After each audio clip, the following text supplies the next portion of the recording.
Okey, Assalamualaikum dan selamat sejahtera.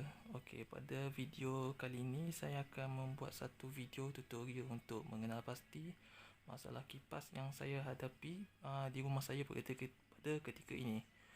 Okey, kipas ni jenama KDK. Nampak? Jenama KDK. Dan modelnya pada setahu saya ianya model jenama K14Y9.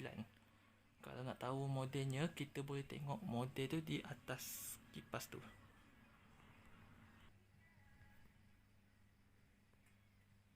Okey, ni dia punya model kipas KDK yang saya guna. Boleh nampak tak? Kalau boleh nampak, boleh kan? Kalau tak nampak, minta maaf kan? Okey, saya akan mengonkan kipas ini di switch ni. Kerana pada mulanya saya ingatkan kipas ni masalah daripada dia punya remote control. Tetapi selepas saya mengeceknya, saya rasa dia punya bukan masalah pada remote control. Tengok, kita tekan ni pada remote control, dia kipasnya tidak bunyi dan dia punya speed sungguh perlahan ya. Pada mulanya saya ingatkan masalahnya daripada dia punya remote. Tetapi selepas saya selidik pada kipas di sini, kipas ni model yang sama, jenama yang sama dengan kipas tadi. Dan saya telah cuba remote ni dengan kipas ini. Kipas ini berbunyi. So bermakna saya rasa kipas yang di hujung sana tu bukan daripada masalah remote ni. Mungkin bermasalah daripada receiver board yang ada di dalam kipas ini. So saya sudah membeli awal-awal dia punya receiver board daripada Shopee. Okey, sekarang ni kita akan unboxing dia punya receiver board yang saya baru beli tadi. Okey, ni super receiver board yang saya telah unboxing daripada packaging Shopee ni. So saya nak buka yang saya nak unboxing bubble wrap dulu. Okey, ni rupa receiver board kipas yang baru yang sudah saya unboxing. So inilah dia punya label receiver board yang sudah saya beli ni. So dia punya harganya kalau saya beli di Shopee ni, harganya dalam lebih kurang dalam RM50 gitulah, sebab tak adalah mahal sangat kalau bagi. Okey, ni dia punya rupa sebenar receiver board kipas shielding. Okey, so saya kena buka ni dulu. Lepas tu kita kena buka dia punya ni kertas putih ni yang ada tertunjuk caution, remove the wet paper before install.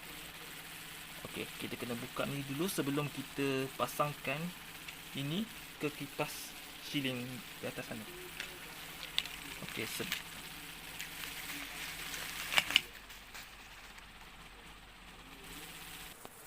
Okey, sebelum kita memulakan kerja-kerja di kipas ni, kita first kali kita make sure kita kena offkan dia punya switch dahulu. So lepas kita offkan switch, kita kena buka dia punya casing yang tengah ni. So cara nak buka casingnya macam ni. Nampak tak yang dia tulis lock dengan open ni, tepi ni sedikit. Sekejap.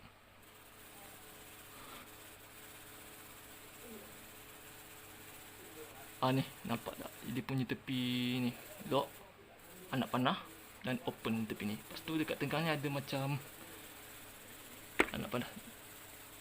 Boleh nampak tak? Sekejap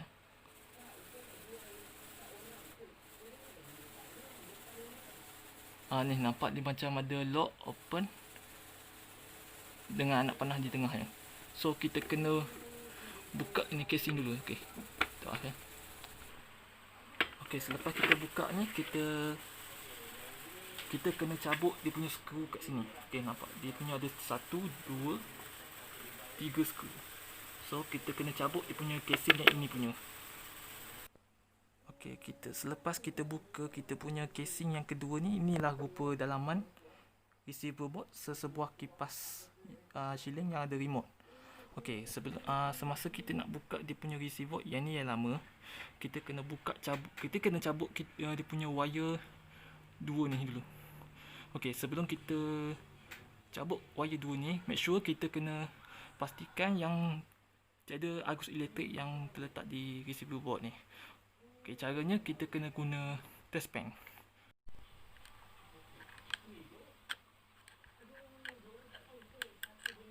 Okay, kita tengok semua di bahagian semua komponen di receiver board kipas ni. Okay, kita kena make sure semuanya kena tiada arus elektrik yang terletak di dalam receiver board ni. Maaf ya. Okey, kalau kesemuanya tak ada arus elektrik, bolehlah kita cabut dua wire ni. Nampak? Okey, kalau nak cabutnya, kejap. Boleh cabut di tepi ni je. Kita boleh cabut ni. Lepas tu dan cabut di tepi ni, macam ni.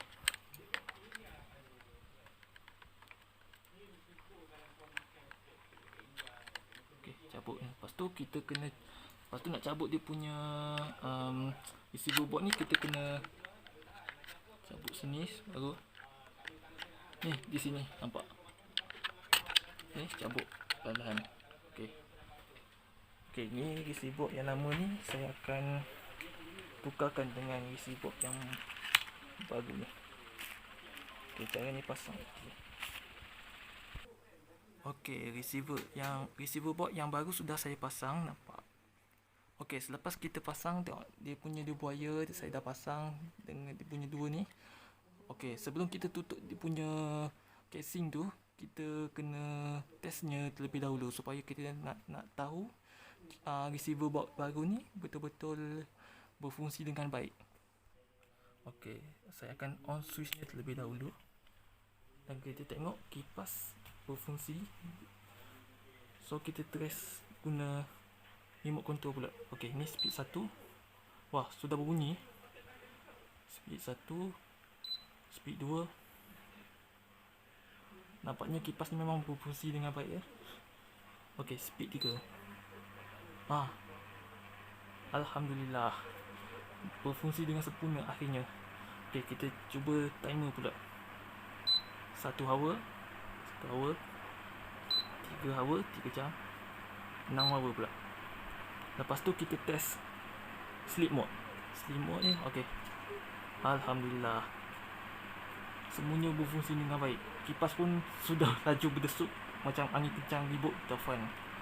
Okey, kita test. Tutup pula. Okey, selepas tu kita nak pasang casing di kipas tadi. Okey, casing sudah siap dipasang. Okey, sekarang ni kita nak on pula. Supaya saya pun panas juga pada hari ni. Okey, kita pasang speed 3. Okey. Bercakap tentang model kipas yang saya gunakan, kita pun juga boleh tengok model tersebut di belakang remote control ni. Okey. Nampak tak? K14Y9. Ini jenama kipas yang saya guna sekarang ni.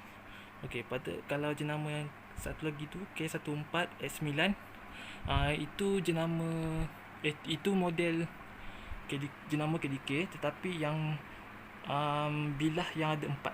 Kalau saya guna ni bilah yang ada 5 kan, kalau tak silap. Okey, kalau untuk yang 4 bilah tu K14X8 modelnya. Kalau saya guna ni K14X9 je, jangan tersilap model. Okey, itu saja daripada saya. Saya harap video ni dapat menjadi satu rujukan untuk masa-masa yang akan datang untuk DIY kan kita punya kipas yang rosak kepada yang baru, tanpa menggunakan khidmat wireman. Kalau kita gunakan khidmat wireman, mungkin kos dia kita akan berbayar dalam RM50. So kita pun nak jimat duit juga. Okey, itu saja daripada saya. Okey, sekian, terima kasih. Assalamualaikum warahmatullahi wabarakatuh.